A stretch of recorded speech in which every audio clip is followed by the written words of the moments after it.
Retired U.S. Army Major John Spencer, the chair of urban warfare studies at Modern War Institute at West Point, joins Spotlight Ukraine. Hello and welcome.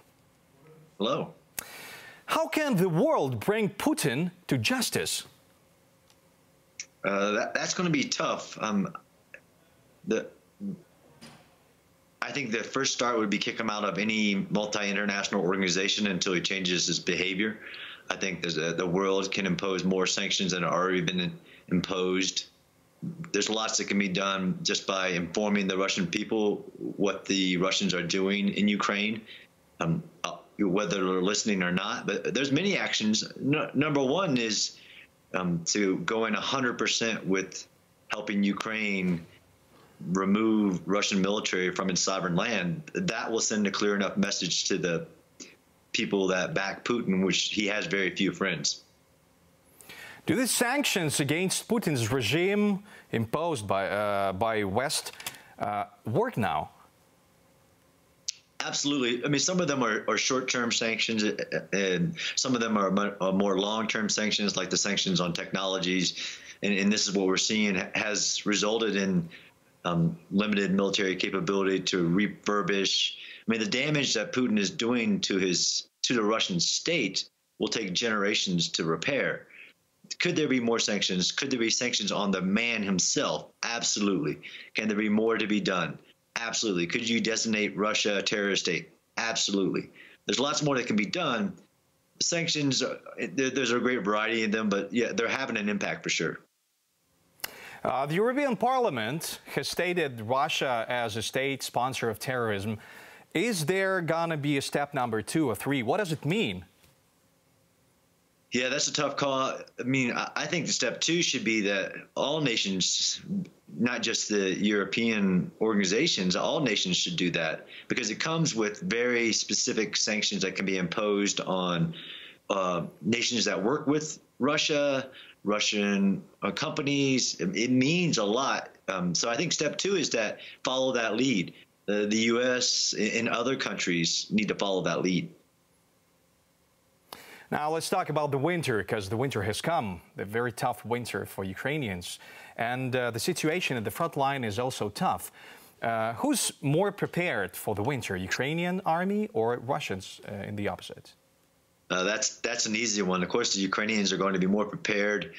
They have stronger interior lines. The Ukrainian leadership cares about their soldiers. They'll be rotating them in from the cold. They'll be ensuring that they're equipped with all the right equipment. And it's almost a polar opposite with the Russians. The Russians don't have the winter clothing, the winterized equipment. They don't have the capability to rotate their forces. They don't have the training. This is going to have a huge impact on the Russian soldiers, and I hope more of them answer the call to just surrender, because clearly their nation doesn't care about them and is going to allow them to suffer greatly. Of course, my concern is also the Ukrainian civilians, since Russia has basically turned weather into WMD and is terrorizing the Ukrainian people. But the Ukrainian soldiers are strong, and this is going to impact the Russians way more. If I'm not mistaken, but Hodges stated that Ukraine can return Crimea till the end of the next year. Do you believe in this? Is it possible? Absolutely. I believe, and I have hope. I believe the Ukrainians can reclaim all of their territories, reestablish their 1991 sovereign borders. I know they can, and if that's the path that the Ukrainian people take, then they'll achieve it. Yes, and one more question. Putin has changed his plans in this war, so now he is fighting against the civilians in Ukraine. Am I right? Absolutely. I mean, is he successful in this? Yeah, absolutely. And there should be more to be done to take that last desperate act of Putin away from him, his ability to strike at the Ukrainian people, since his military can't have success on the battlefield. This is a tactic of weakness. This is showing his weakness that he's doing this, but the world should support more to stop it from continuing. And yeah, don't let the Russian media say that Putin made a decision to do this. He was forced to do this because he's losing. He lost this war back in April, and he's losing every day. And the Ukrainians are just never going to be defeated. Some experts say that there's a shortage of the military help at the stores in the European countries and the United States as well. What can be done to help Ukrainian army during the winter time? Will we have enough power to win this war? I think so. I mean, the superpower of Ukraine is its alliances and its partnerships with the West. And we've seen this already with the response of the West just this last week in the meeting of the NATO foreign ministers on, Ukraine knows what it needs, and then the world responds in rushing generators or military aid. Of course, it can always be more, but a nation's ability to fight is its means and its will. Because Ukraine has so many alliances, because its war is just, its reason for fighting is just, that aid is rushing in there. And I'm very hopeful it'll get there as quick as it can, because even the United States, one of its powers is not just its military, but its ability to move stuff quickly. And we need that stuff to get there quickly. Thank you. Will Ukraine join NATO?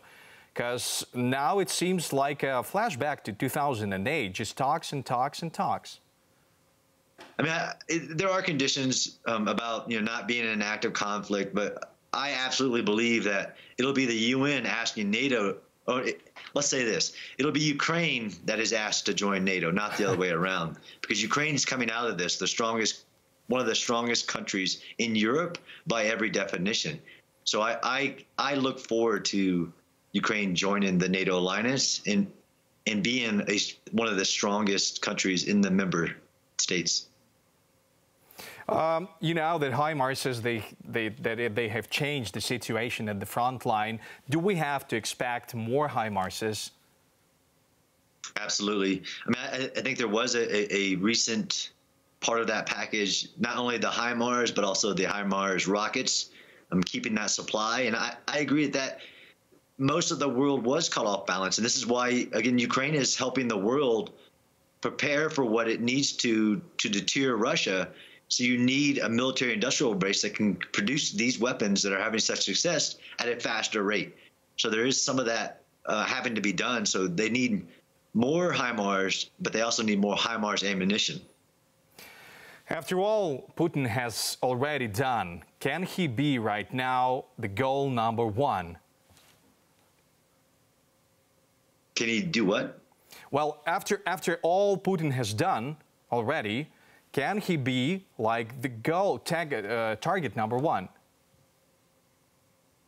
Can he achieve his number one goal, or should he be the target? Can Putin be target number one right now in the world, like Bin Laden, like terrorist number one? So it's Putin has spent decades achieving the power that he has. I think it's the Russian people that need to make that decision, that he is not right for the Russian state. He is sending Russia back a generation, 100 years. It's the Russian people and the people around him that need to ensure that they can't continue and live in prosperity with him in charge, and that's for sure. What would be the end for Putin and the bunker? That's right. Will we find him in a bunker? I personally think the end for him, of course, step one is a complete. He's already been completely militarily defeated in Ukraine. It is the greatest embarrassment of a nation since World War II. He thought he could overtake Ukraine in a couple of days, and in his second most powerful army in the world on paper was shown to be wanting.